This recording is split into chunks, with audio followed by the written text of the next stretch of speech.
বন্ধুরা, আমাদের পৃথিবীতে অসংখ্য রহস্যময় জায়গা আছে, তবে তার মধ্যে কিছু জায়গা এমন আছে যেগুলো বিশেষ কিছু কারণে মানুষের মধ্যে জনপ্রিয় হয়ে উঠেছে।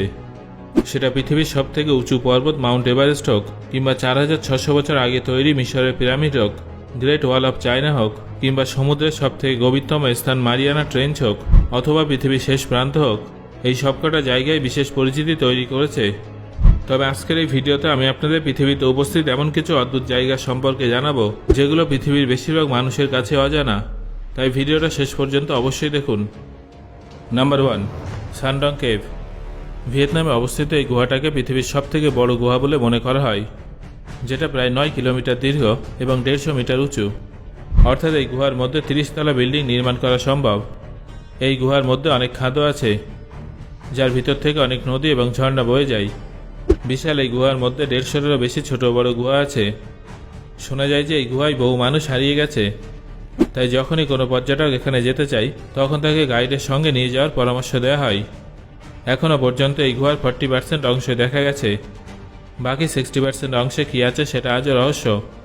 চুনাপাথর দ্বারা নির্মিত এই গুহাটা কয়েকশো বছর পুরনো। প্রথমবার 1991 সালে এই গুহাটার খোঁজ পাওয়া গিয়েছিল।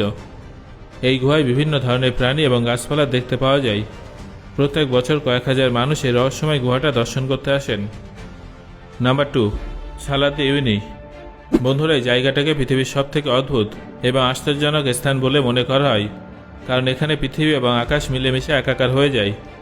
আজ থেকে 40,000 বছর আগে এখানে নোনা জলের একটা বিশাল বড় জলাশয় ছিল। চারিদিকে পাহাড় থাকায় এই জলাশয়ের জল হাজার হাজার বছর ধরে এখানে দাঁড়িয়ে পড়েছিল। ধীরে ধীরে সূর্যের উত্তাপের কারণে এই হাজার হাজার টন জল বাষ্পে পরিণত হয়ে যায়, যার ফলে এই জায়গাটায় লবণের পুরো স্তর জমে যায়। সেই কারণে এখানকার মাটির রং একেবারে সাদা। বর্ষার মরশুমে যখন এই জায়গায় জলের একটা পাতলা স্তর তৈরি হয়, তখন বলিভিয়াতে উপস্থিত নোনা জলের এই হ্রদটার সৌন্দর্য কয়েক গুণ বেড়ে যায়। সেই সময় জায়গাটাকে স্বচ্ছ আয়নার মতো মনে হয়। প্রায় 10,000 স্কোয়ার কিলোমিটার জুড়ে বিস্তৃত এলাকাটা একেবারে সমতল, তাই যখন এটা স্বচ্ছ কাচের মতো হয়ে যায় তখন দূর দূরান্তে দেখার পরেও এটা বলা কঠিন হয়ে যায় যে কোথায় পৃথিবী শেষ হচ্ছে আর কোথায় আকাশ শুরু হচ্ছে।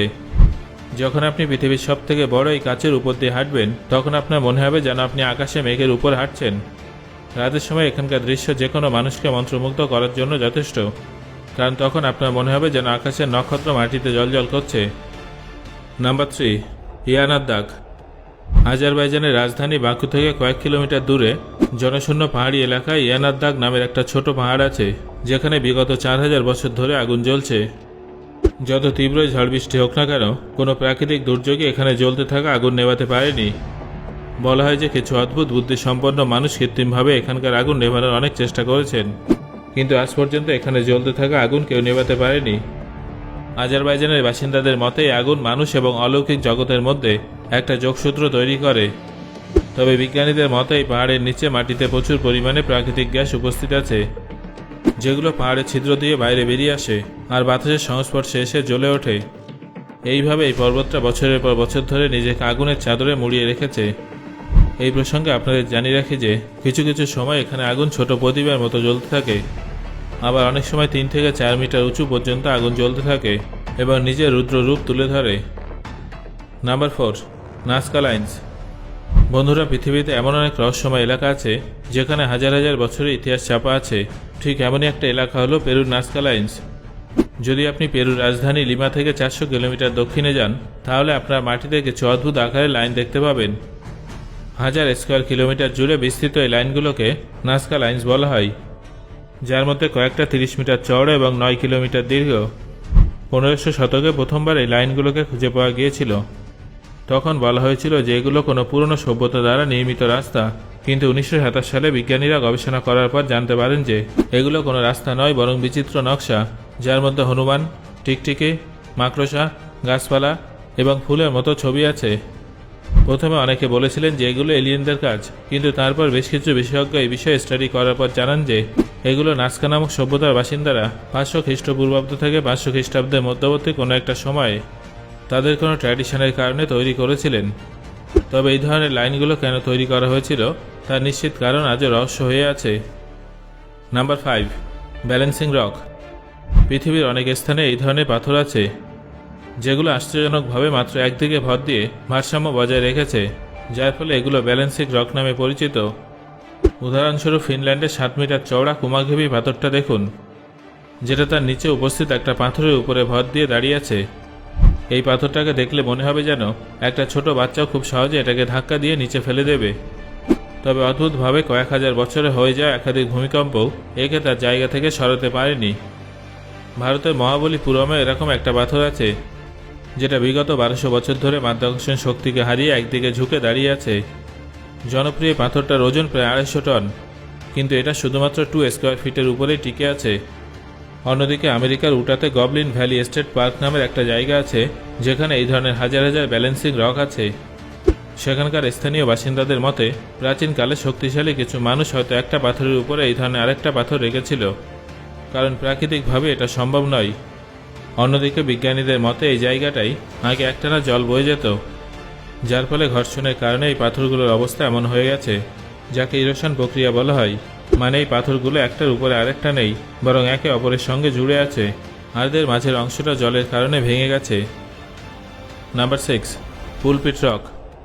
বন্ধুরা, আপনারা জানলে অবাক হবেন, পৃথিবীরও শেষ প্রান্ত আছে, যেখান থেকে সামনে যাওয়া কারোর পক্ষে সম্ভব নয়। হ্যাঁ, এমনকি সেখান থেকে নিচের দিকে তাকালে মাথা ঘুরে পড়ে যাওয়ারও সম্ভাবনা আছে, কিন্তু তাও বহু মানুষ সেখানে ছুটে যায়। পৃথিবীর শেষ প্রান্তে পৌঁছাতে হলে আপনাকে আগে নরওয়েতে যেতে হবে। নরওয়েকে পৃথিবীর সবথেকে সুন্দর দেশ বলে মনে করা হয়। এখানকার কয়েক কিলোমিটার দীর্ঘ মাঠ, গাছপালায় আবৃত পাহাড় প্রত্যেক বছর লক্ষ লক্ষ পর্যটকদের আকৃষ্ট করে, কিন্তু তাদের মধ্যে মাত্র কয়েকজন পর্যটকই দ্য পুলপিট রক পর্যন্ত পৌঁছাতে পারে। আসলে এটা শুষ্ক পাহাড়ি এলাকা, যেখানে পৌঁছানোর জন্য আপনাকে 7 কিলোমিটার পায়ে হেঁটে যেতে হবে। তারপর আপনি 2000 ফুট উঁচু এই পাথুরে জায়গায় দাঁড়িয়ে চারিদিকের অপূর্ব সুন্দর দৃশ্য উপভোগ করতে পারবেন। এই জায়গাটা কিন্তু অত্যন্ত বিপজ্জনক। বহু মানুষ এখান থেকে পড়ে মারা গেছে। এর সামনের ঝুলন্ত অংশে ফাটল আছে এবং চারিদিকে কোনো পাঁচিলও নেই, তাই যে কোনো মুহূর্তে দুর্ঘটনা ঘটতে পারে। এই ব্যাপারে সেখানকার সরকারও কিন্তু কোনো দায়ভার নেয় না। আগে খুব কম সংখ্যক মানুষ এখানকার স্বর্গীয় দৃশ্য দেখার জন্য হাইকিং করে দ্য পুলপিট রক পর্যন্ত পৌঁছাত।